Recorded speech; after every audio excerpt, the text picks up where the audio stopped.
नमस्कार दोस्तों, आप देख रहे हैं मार्टिन एनिमेशन, जहां कहानियां सिर्फ सुनी नहीं महसूस की जाती हैं।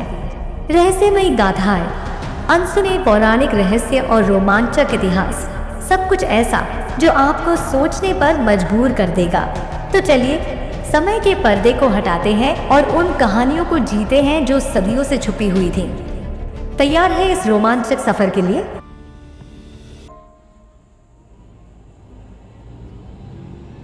मैं पिछले 2 घंटे से गाड़ी चला रहा था और अब मेरी आंखें झपकने लगी थी।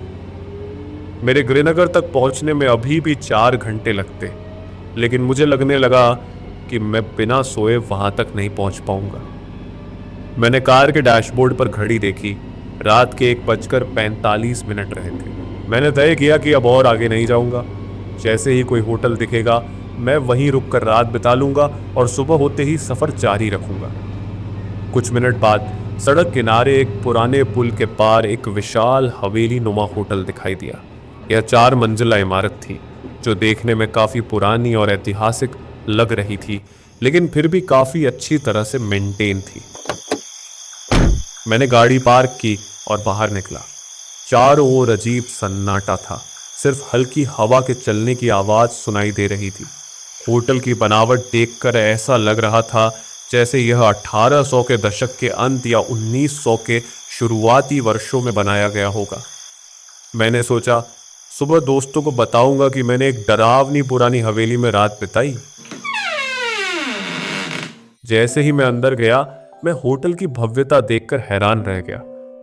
भीतर घुसते ही बड़े बड़े झूमर और शानदार विक्टोरियन शैली की सजावट ने मेरा स्वागत किया। प्रवेश द्वार किसी पुराने महल के बॉलरूम जैसा दिख रहा था। हर चीज एकदम साफ और चमकदार थी। झूमरों की सुनहरी रोशनी पूरे लॉबी को एक रहस्यमय माहौल दे रही थी। मैं फ्रंट डेस्क पर पहुंचा और एक महिला रिसेप्शनिस्ट से कमरा बुक करने को कहा। जब उसने मुझे किराया बताया तो मैं चौंक गया। 13,000 रुपये। इतना महंगा? मैंने सोचा। यह कोई सस्ता होटल नहीं था, यह एक ऐतिहासिक विरासत होटल था। लेकिन अब जब मैं यहां तक आ ही गया था तो मैंने सोचा चलो एक नई जगह का अनुभव होगा।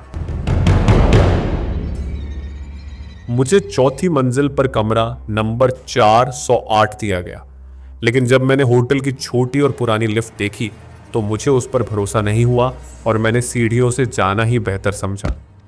सीढ़ियों से ऊपर पहुंचते ही मैंने देखा कि मेरा कमरा गलियारे के आखिर में था। दरवाजा खोलते ही मुझे कमरा काफी सुंदर और शाही दिखा।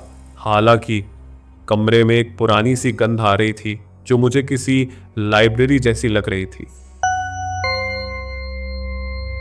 मैंने ज्यादा ध्यान नहीं दिया और सोने के लिए तैयार हो गया। जैसे ही मैं बिस्तर पर लेटा मुझे गहरी नींद आ गई, पर आधी रात को कुछ ऐसा हुआ जिसने मेरी नींद उड़ा दी। रात के 3 बजे अचानक बिजली कड़की और उसकी चमक से मेरा कमरा रोशन हो गया। जैसे ही रोशनी कमरे में फैली मुझे लगा कि मेरे बिस्तर के पास कोई खड़ा है। मुझे केवल एक परछाई दिखी।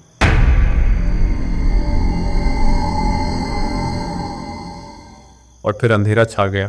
मैं झटके से उठकर बैठ गया। मैंने सही देखा था, शायद यह सिर्फ मेरा भ्रम था। मैंने खुद को समझाया कि यह सब सिर्फ थकान की वजह से हो रहा है और वापस सोने की कोशिश की। लगभग 1 घंटे बाद मेरी नींद फिर टूट गई। ऐसा लग रहा था जैसे बाथरूम के पास बनी अलमारी के अंदर से कोई दरवाजा खटखटा रहा हो। अब मेरी धड़कन तेज हो गई थी। मैंने धीमे कदमों से अलमारी के पास जाकर कान लगाया। फिर से वही आवाज। मैं हिम्मत करके अलमारी का दरवाजा खोलने ही वाला था कि अचानक खटखटाना बंद हो गया। गई अंदर झांका, अलमारी खाली थी, पर यह आवाजें यहां कहां से रही थीं? डर से मेरा दिमाग सुन्न होने लगा था, लेकिन मैंने खुद को शांत किया और वापस बिस्तर पर आ गया। पर जैसे ही मैंने करवट ली मुझे एहसास हुआ कि कोई मेरे पास खड़ा है। अब मेरा पूरा शरीर डर से सुन्न हो चुका था।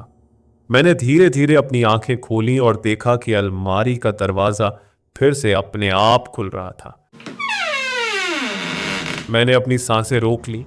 जैसे ही अलमारी का दरवाजा पूरी तरह खुला, मुझे अपनी गर्दन पर किसी की गर्म सांसें महसूस होने लगी। मेरा दिल जोरों से धड़कने लगा। मैंने घबराकर अपनी पीठ के पीछे देखा। बिस्तर पर मेरे साथ एक अर्धजली औरत लेटी थी।